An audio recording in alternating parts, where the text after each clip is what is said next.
Welcome to this CERN Alumni News from the Lab. Just quickly, I'm Rachel, for those that don't know me, and this is my colleague Simona. So we are 2/3 of the Office for Alumni Relations. The third person is celebrating her birthday, so she wasn't able to join us. So happy birthday to Alina. Welcome to all those people that have joined us in person. There will be refreshments after, so do stick around, and the opportunity to ask more questions.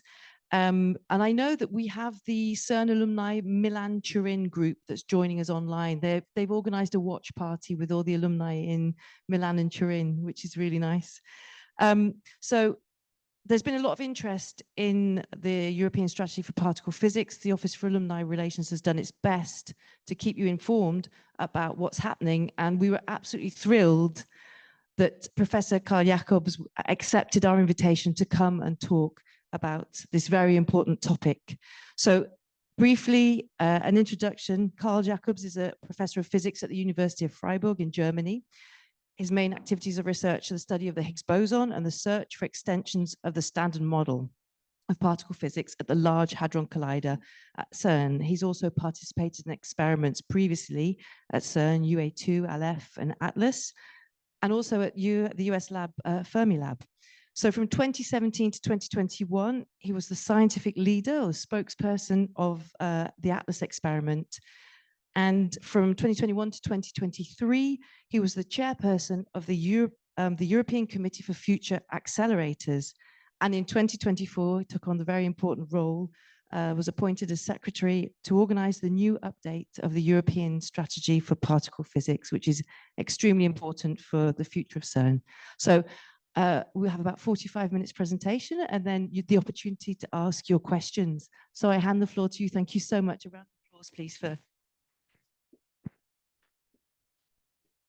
Yeah, thank you very much, Rachel, for the introduction, and in particular also for the invitation to come to CERN and to speak to the alumni and interested people.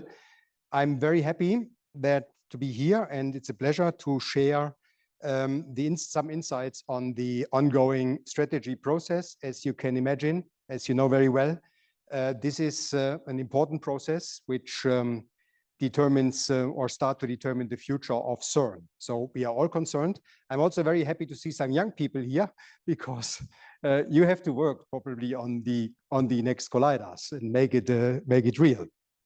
So before I start, let me first remind you, why do we need a new collider at CERN? Why can we not just stop? Because you all know the Higgs boson was discovered. It's already 13 years ago now, and we have made huge progress over the past decade to measure the properties, and we find that it's consistent with the standard model. So you can say the last piece has been found, the standard model is complete.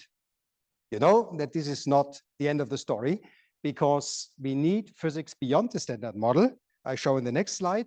And unfortunately, we see very interesting event. I show just one event here from the Atlas collaboration, where you see here in the transverse plane a huge energy position in one direction, not compensated by anything in the other direction. So this could be a sign for example, a dark matter particle. But then if you look more carefully and you make these statistics, you realize that everything is consistent with what you would expect from standard model processes. There is no large excess in the tail, which would hint to physics beyond the standard model. So despite we have discovered the Higgs boson, we are left with many open questions. I'm sure you know many of them. Most of you know them, but let me just briefly go through them, very briefly. When I was a young student, the question of mass was the most important unsolved problem. Does the Higgs boson exist? Today, we know the Higgs boson exists, and the key questions today are, does it have the predicted properties? Then we can ask the question, why is it so light, which causes the hierarchy or naturalness problem? We can also ask, is it a fundamental particle or a composite scalar? And then there is the question on the unification of the forces. Can the different interactions be unified? How can gravity eventually be incorporated? And then there's the whole set of questions on the structure and composition of matter. Are there new forms of matter, for example, supersymmetric particles? Are they responsible for the dark matter in the universe? what is the origin of the matter-antimatter asymmetry, and linked to this also maybe what is the origin of the neutrino masses. So still a lot of questions which clearly deserve answers. Unfortunately, compared to 40 years ago, when we were targeting the Higgs boson, at that time we had a very clear prescription of its properties. This is no longer the case. We know that new physics is required, but there is no clear indication of the energy scale. Let me just briefly touch again on the importance of the Higgs boson, which is summarized in this slide here. Understanding the Higgs sector is vital. The Higgs particle is not just another particle in the Standard Model. It is profoundly different from all elementary particles discovered so far. It's the only spin zero particle. It carries a different type of force. It's not a gauge force. It's related to the most obscure sector of the Standard Model. Let me just cite here a prominent CERN theorist, Jan Judice, who said that every problem of the Standard Model originates from the Higgs interactions, being it flavor, being it the already mentioned naturalness, or even the stability of the vacuum. So the Higgs is special, and the Higgs deserves clearly investigation. This means that the energy frontier and high energy colliders remain essential.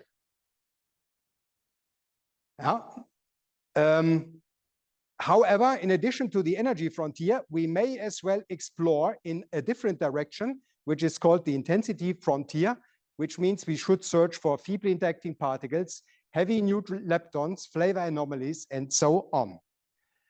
And I mentioned already that we don't have strong guidance from our theory colleagues as we used to have 40 years ago when we planned for the LHC, which leads us to the statement that experiments must show the way, and what is required, what also clearly came out as a conclusion of the symposium in Venice, is that we need energy and precision along these two fronts as sketched in this picture here. So the outstanding questions which you just saw are compelling, difficult, and interrelated, and this is only why they can successfully be addressed through a variety of approaches. We clearly need particle colliders. I show you here a table which was compiled by our Director General in 2021. You see here the role of high energy colliders in all these physics areas here. And it's very clear that the high energy accelerators are one of the best tools for exploration and clearly unique in studying the Higgs boson. You cannot produce the Higgs boson under controlled conditions and in large quantities, in large numbers with cosmic rays, for example.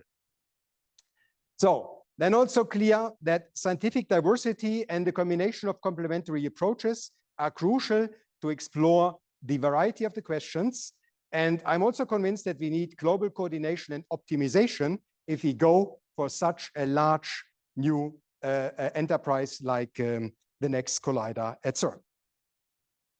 So let me then come to the proposals which we are discussing in the context of the strategy process. And also let me give you some insight on what are the recommendations in the various continents of the world. Let us start with Europe. This flag, of course, does not stand for all CERN member states. That's why I put CERN in addition here. There was a strategy process already in 2020, 5 years ago. And there the conclusion was that an electron-positron Higgs factory should be the highest priority next collider. For the longer term, the European particle physics community has the ambition to operate a proton-proton collider like the LHC today, however, at a much higher energy, around 100 TeV. So the CERN Council then approved a so-called feasibility study for the future circular collider at CERN, the FCC. In the United States, there was the SNOMAS process where the community was involved. And also there, the conclusion was that an E+E- Higgs factory should be the highest priority. P5, which is a committee that makes recommendations to the Department of Energy, came up at the end of 23 with important statement. They endorsed a so-called offshore Higgs factory located either in Europe or Japan to advance studies of the Higgs boson. And in addition, they recommended targeted collider R&D to establish the feasibility of a 10 TeV parton center of mass muon collider. Then in China, at the same time, at the end of 2023, the Chinese physicists from IHEP released a technical design report for the so-called circular electron positron collider. So the C here does not stand for Chinese, it's the circular collider. It's basically the same approach as for the FCC. And meanwhile, they are working on an engineering design, targeting as well the reference detector design. And the plan in China is to get this proposal into the 5-year plan, start the construction, if the government agrees, around 27 on a 10-year timescale. This would mean they could be ready in 2033. In Japan, you know, they are working on the ILC as a global project. And unfortunately, the working is ongoing for quite some time now. In 2023, they made the next step, which is setting up the ILC technology network. However, I think it's fair to say that we have not received a commitment from the Japanese government to construct this. Yeah, they think that this should be a global project. So let me touch briefly on the feasibility study. I think that most of you know this, following very closely what's going on at CERN. What is the FCC integrated program? The plan is to have a comprehensive long-term program maximizing the physics opportunities. In a stage 1, you would like to build an E+E- Higgs electroweak. I will explain why it's electroweak, and also a top factory at the highest luminosities, covering the energy range from 91 to 365 GeV. And then you, in the stage 2, you plan to go to a 100 TeV proton-proton collider as an energy frontier machine. Common civil engineering and technical infrastructures would be common. And then the FCC project start. This is the big difference between us at CERN and our colleagues in China. At CERN, as you know, we have still an operating collider, the LHC, and we are going to start with the high luminosity LHC in 2030. And the high luminosity LHC is supposed to run, as you see here, up to 2041. And any new collider can only come after this. Targeted for the FCC is for the electron version 2048 to 63. And then 10 years later, you would start with FCC HH.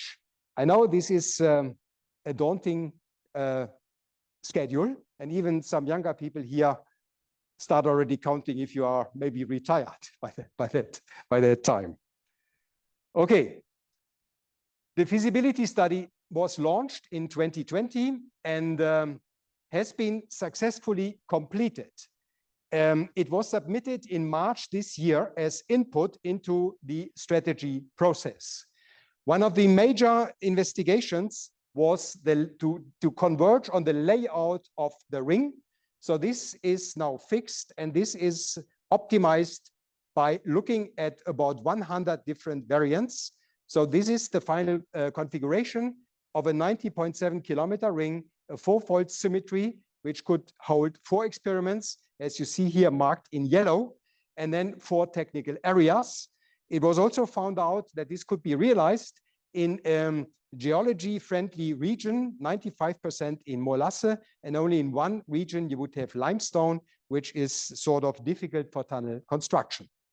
So not going into details here, the feasibility study has been concluded. The final report, as I mentioned, was submitted, and we have a coherent baseline design for the FCC integrated program, including a well-advanced territorial implementation scenario. The technical feasibility was demonstrated pending final reviews by the scientific committees and council, which are ongoing.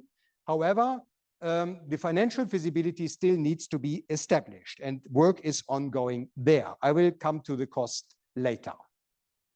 So these positive developments and also the competition in other countries led then the CERN Council to call for an update of the strategy process, and this update is called the 2026 update. So let me briefly share with you the mandate and how it was set up. It was initiated by Council in 2024. The motivation was the progress on the feasibility study, but also the international landscape, and then in addition, the long timescales which are needed for the realization of such a project.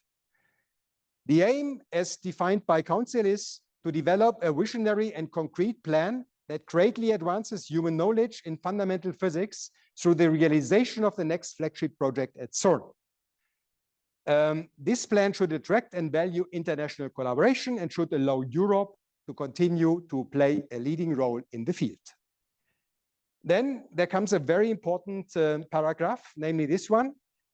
We, in the strategy process update, should include the preferred option for the next collider at CERN, as well as prioritized alternative options to be pursued if the chosen preferred plan turns out not to be feasible or competitive. So you can judge what this means. Not feasible, I showed you the technical feasibility has been demonstrated in the feasibility study. The financial feasibility, not yet. So if, for example, it is financially not feasible, then there should be a plan B, if you like. And not competitive could mean that if China proceeds on a much faster timescale to build a circular collider of the same size, then you may ask yourself if the FCC-EE is still the right collider to build at CERN 10 years later. Clearly, the strategy update should also indicate areas of priority for exploration complementary to colliders and other experiments to be considered at CERN and other laboratories in Europe, as well as for participation in projects outside Europe. So this means not only focus on the Large Collider, look also in other areas of physics. This is the timeline. I'm sure you have seen this before. There are various steps. Important steps was the input by the community. We had 2 submission deadlines, and we got a lot of material, 266 submissions received. I think we have never received more before.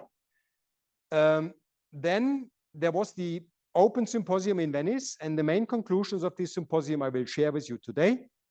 And now we are working very intensively on a submission on preparing what is called the physics briefing book. And this physics briefing book will then be sent to the European Strategy Group. ESG stands for European Strategy Group. And it will also be made publicly available, so you all can have a look. It will be put on the web. And then there will be a final entry point for input from the community before we go in a closed session. This is the so-called drafting session. It takes place in a nice place in Switzerland. It's called Monte Verita. So we are going up on a mountain, and we are told we have to stay there until we have a solution for plan A and plan B. And then this is released, submitted to the council, and then they decide on the update of the strategy. So the update process goes via council. So what are the projects we are discussing right now? I distinguish here between the large-scale projects in the first phase around 2045, which target an E+ E- machine. And here we have different proposals. The FCC as an electron variant, FCC-EE, but also a so-called linear collider facility is proposed for realization at CERN as a linear machine covering 91 to 240 GeV in the first phase, and then being upgradable in the same tunnel, in a 33-kilometer tunnel, to 550 GeV.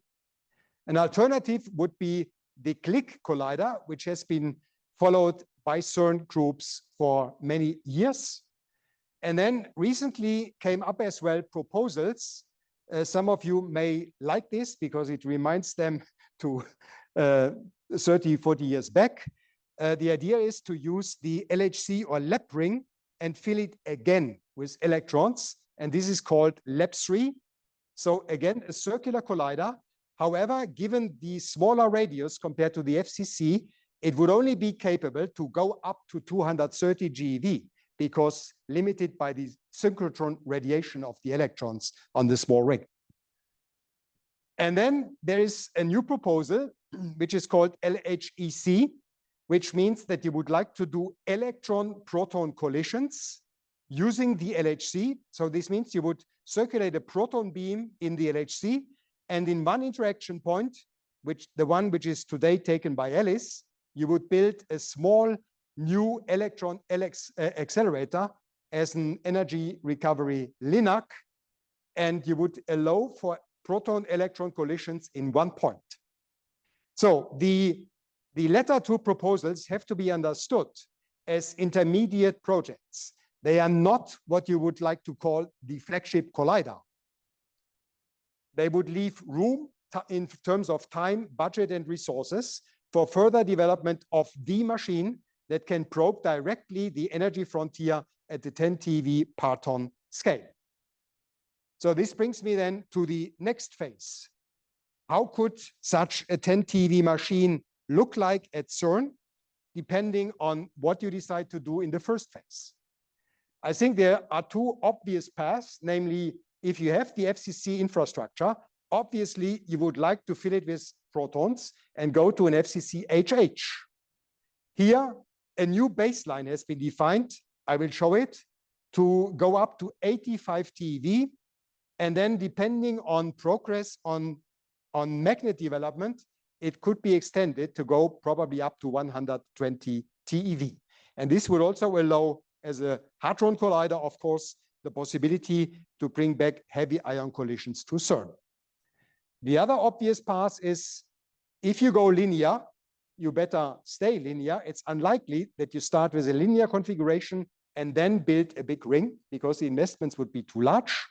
So if you have a linear tunnel, then the way forward could be to go to higher energies in a linear collider facility or in CLIC. Or there is an interesting proposal which is called HALF, using plasma acceleration for the electrons and conventional RF for the positrons, because positron acceleration in plasma with the positive space charges is more difficult. Or to use completely plasma acceleration for higher energies in order to reach the 10 TeV scale. But here there are question marks, because a lot of R&D would still be needed for this plasma acceleration. Likewise, everything that is in red boxes here requires R&D. For example, on the high field magnets here, and also for the muon colliders, you will see a lot of R&D is needed.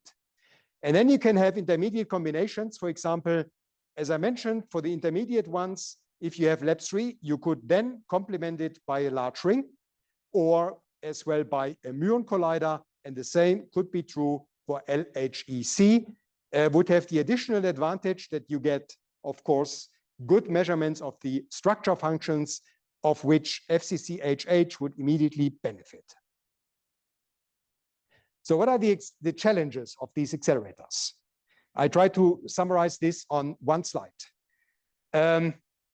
In circular colliders, electron-positron colliders, beams are, of course, recirculated, enabling high luminosity, but synchrotron radiation losses constrain the energy, the well-known problem.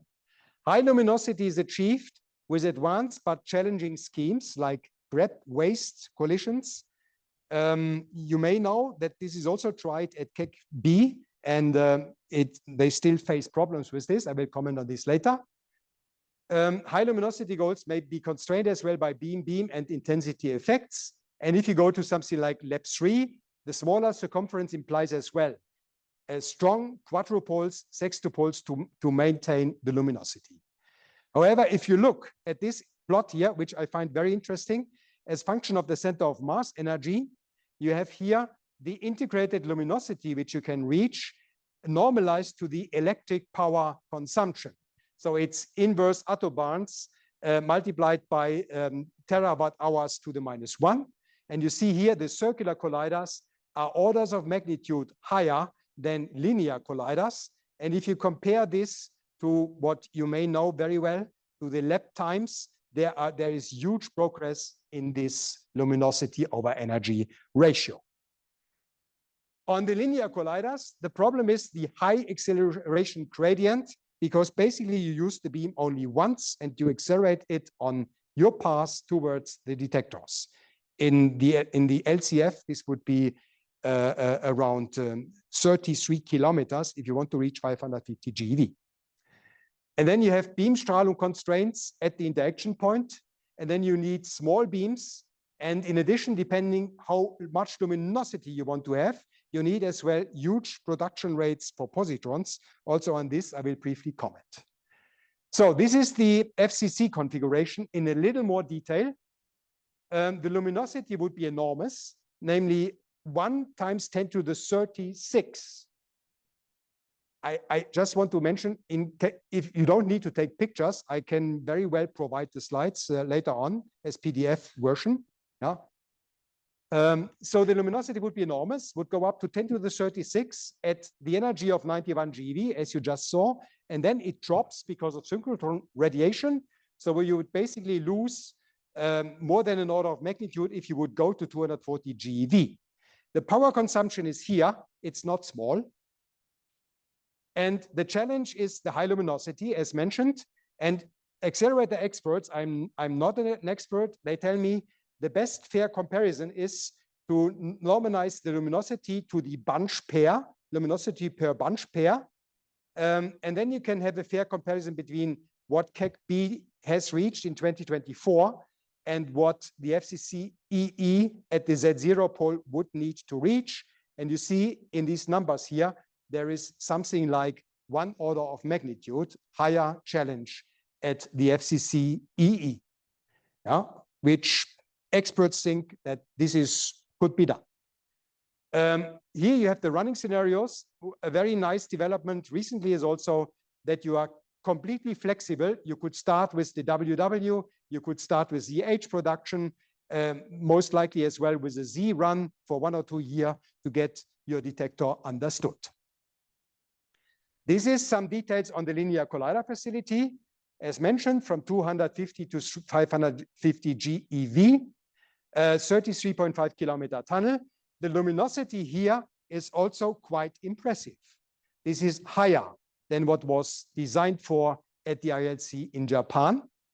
The power consumption is somewhat lower at the low energy run of 250 GeV. Of course, then it takes over more energy for the high energy run at 550 GeV.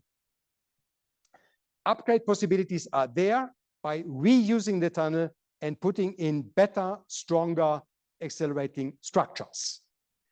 The challenges are the gradients plus the positron production. On the gradients, there is already quite some good experience now, also industrially produced from the XFEL at DESI in Hamburg. A lot of work has been done. On the positron production, it looks like a real challenge. If you want to achieve these luminosities, you would have to reach 4 to 8 × 10⁻14 positrons per second. If you compare this to the previous linear collider SLC, there are 2 orders of magnitude in between. CLIC, I don't want to say too much. This is a different acceleration scheme. I think this is also a mature proposal. The initial baseline running at 380 GeV would only require 11 kilometer tunnel. And if you would later go to 1.5 TeV, you would fit as well in the 33.5 kilometer tunnel, which is planned for the linear collider facility. So this could as well be an upgrade. Lab 3 as a bridge.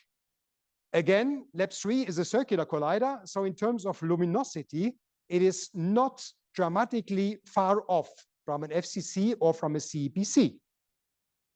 And the factor of 2 is already lost because they planned for 2 experiments compared to 4. So this you have to normalize out as well.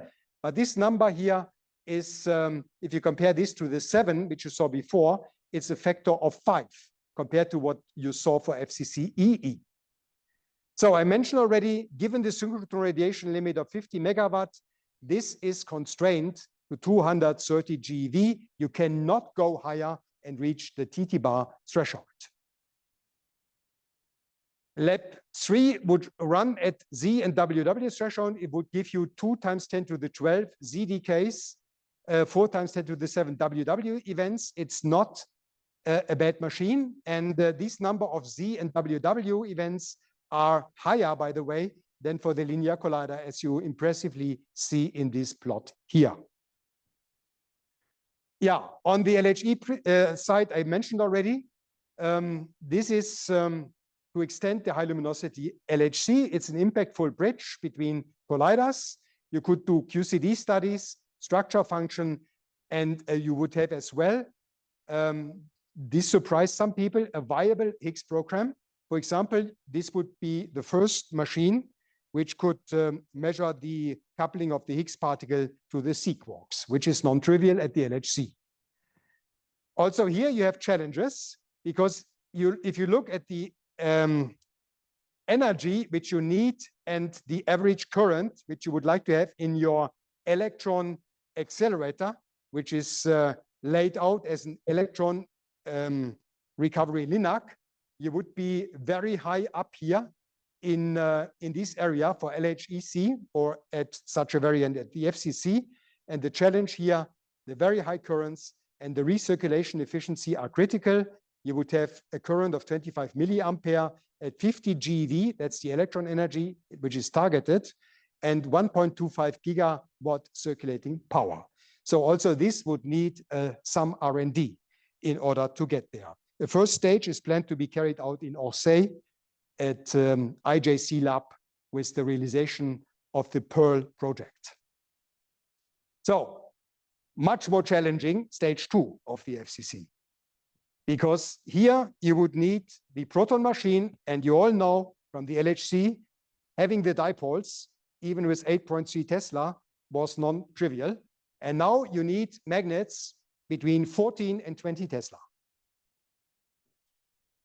So there is an updated proposal which was submitted to us, which goes for an acceptable power consumption and an acceptable magnetic field strength in the dipoles around 14 Tesla. And it turns out that the experts believe that this can be realized with conventional niobium-3 tin superconductors. So here you see the update. This is what is proposed today, and this is what was proposed in the last strategy in the conceptual design report. So the energy is lower to 85. The field strength is lowered from 16 to 14. The ring has been fixed, but also you see very positive development here. The synchrotron radiation per ring is now at 1,200 kilowatt compared to a double number before. There is still potential for additional improvements. Namely, this table assumes that you would run at 1.9 Kelvin magnet temperature, as you do for the LHC.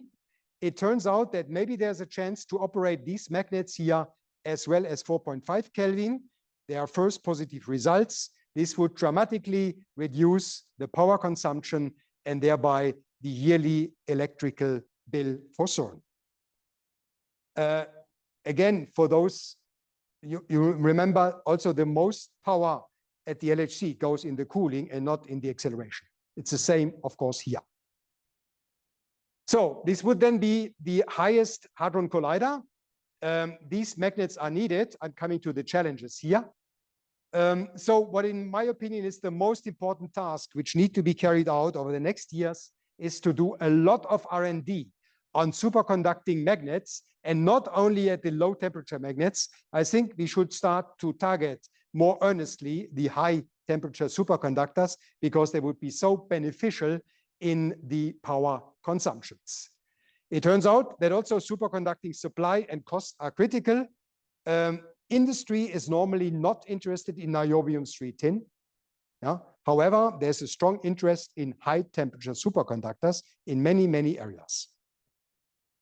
The muon collider, finally. Muon colliders provide a path towards high energy lepton collisions, but are not at the level of maturity of the other proposals which I presented at present. The challenges are, you need to, the problem is, as you know, the muons live for a microsecond and then they decay. Of course, accelerating them helps with the relativistic boost, but still it's not trivial. So many things have to be demonstrated. The cooling, that you can really make intense beams of muons. There are many technological challenges associated to all the acceleration steps of this muon collider. A demonstrator needs to be shown. It's planned to be built both at CERN eventually and in the US. And then finally, there's also the mitigation of the huge neutrino flux, which you have, because a huge intensity muon beam, of course, in their decay, they produce muon neutrinos. It's not really solved. Let me come to the cost estimates. So the colliders are not cheap. For the FCCEE, you would be on a time scale, not a time scale, a money scale of 15 billion Swiss francs. For the linear colliders, for the first step, 250 GeV would be 8.5 billion. And then you would have to invest an additional 5.5 billion if you want to upgrade it for 550 GeV, which seems to be very much desired from the physics point of view. Click is in the end, if you go to 1.5 TeV as well on a similar scale. If you would go with click to 550, this is a number which is not here, but I can tell it to you, it would be a total bill of 10 billion. The FCCHH, the costs have large uncertainties and are completely dominated by the cost for the magnet, would be about 19 billion, and the muon collider as well, between 15 and 20 billion with large uncertainties. LHEC would be at the scale of 2 billion and LEP at the scale of 4 billion. So let me just very briefly on a few slides summarize the main physics messages, because this is, of course, a very decisive criteria. We have to decide what is going your plan A and your plan B. So physics has to drive this, plus the feasibility, plus the cost. So physics is an important input. And then I mentioned to you, the Higgs boson is essential. A matter of fact, it can be shown that the coupling measurements, the couplings of the various particles to the Higgs boson, there is a huge improvement on some of the couplings compared to high luminosity LHC. In gray here, you have what can be achieved in terms of percent for some coupling modifiers at high luminosity LHC. And you see here, you go very well to the sub% level for some of the couplings. Now, also here, 10 to the -1 for the coupling to Z. But some other couplings like the muons or the Z gamma, they are still dominated by the high luminosity LHC, and you don't improve so much. Higgs boson self-coupling is a big target because that's the only one of the important parameters in the Higgs area which has not yet been measured at the LHC. There is an estimate that you could measure it with a precision of 28% at the high luminosity LHC. LEP3 and FCCEE would eventually improve this to 15%, which is not dramatic. And the real improvement would come if you would reach the production of 2 Higgs bosons in an E plus E minus collider, for which you would need at least 550 GeV, and that's why you go to 11%. And the ultimate precision would come from the FCCHH or muon collider at 10 TeV, you would reach below 5 GeV. Then these discussions have also shown that precision Higgs, electroweak, and flavor physics are 3 facets for indirect discoveries, and their synergies is essential to maximize the discovery potential. Regarding the electroweak physics, which means having 10 to the 12 Z0s produced in FCCEE, is very clear that FCC is dominating the physics potential here. FCCE or a Terra Z brings the highest overall sensitivity to electroweak physics. Linear colliders, due to their polarization, significantly improve as well the sensitivity to EFT operators in the top physics area. In the flavor physics, the statement is very clear from the experts that Terra Z production of a future FCCE would provide a major step forward, and Giga Z, like a linear collider, does not seem to be an option for flavor physics. On BSM physics, the message is you need as large coverage as possible, precision and energy, which would be realized with a plus or minus precision machine and a hadron machine or a muon collider. On the strong interaction, again, you make huge progress on the FCCEE or on the LHEC, for example, on the alpha S measurement, which could be reached a precision of plus minus 0.1%. So let me, beyond colliders, look as well a bit on the diversity in the physics program. Keeping the diversity in the particle physics program is essential. The next collider project should not come at the expense of a diverse scientific program in Europe, because also in areas like fixed target, neutrino, flavor, astroparticle, and nuclear physics, there is potential for groundbreaking discoveries. So we will certainly keep this in mind. So let me finalize with the technical areas. Also, in the last strategy in 2020, it was clearly spelled out that there should be some focus on R&D on high field magnets, high temperature superconductors, plasma wave field acceleration, and high gradient accelerators, bright muon beams, and energy recovery linacs. So what we have done as input, we asked the high energy physics community what they consider to be the most important R&D lines to pursue. And this is what came out: superconducting magnet technology, high performance superconducting RF, and then new acceleration techniques along the lines as discussed, plasma wave field muon colliders, and energy recovery linacs. Let me skip this given the time. On detector R&D as well, we had a similar statement in the last strategy that this is important, and this led to the formation of so-called detector research and development collaborations here at CERN. 8 of them have been established. They are still in infancy, but expected to grow once the high luminosity LHC upgrade is mastered. Yeah, also here some key messages. Detector R&D remains a high priority. The DID collaborations are successfully established. However, more solid funding support is needed. And then there comes some statements which are maybe also interested for alumni who work today in industry. We are facing challenges that we cannot scope with some progress ongoing in industry, in particular not on microelectronics, where complex chips are developed. Also, we have seen that this was a challenge at the high luminosity LHC already. And that's why we think that there should be also some strengthening with industrial partnership on these ideas, on these challenges here. And then, of course, we must be open to new ideas, AI, to the second quantum revolution.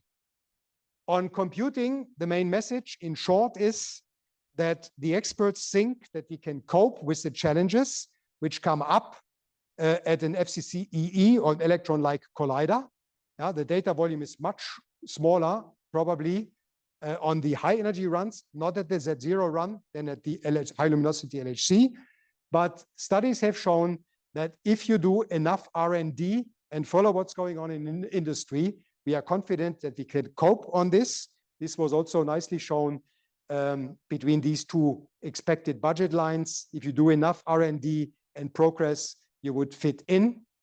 And the experts also told us that we are good in adopting to modern technologies, because this is just an example which is brought forward to me by Tommaso Boccali and Borut Kersevan, who are the computing conveners. This is showing the data volume of one event display of the Atlas collaboration if you would put it on punch cards. So let me come to the end. How do we decide on plan A, plan B?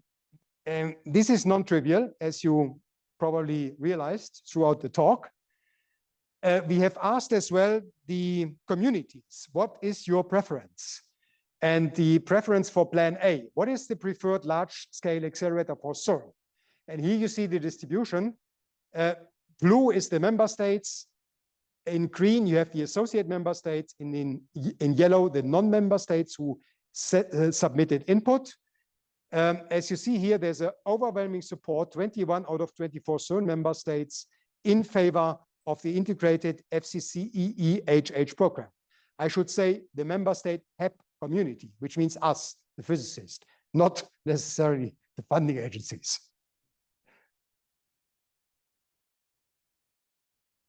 The picture is not so clear. There's no consensus. If you ask, what is the alternative if the preferred option is not feasible? And then you get this distribution here, which doesn't show such a strong spike or peak.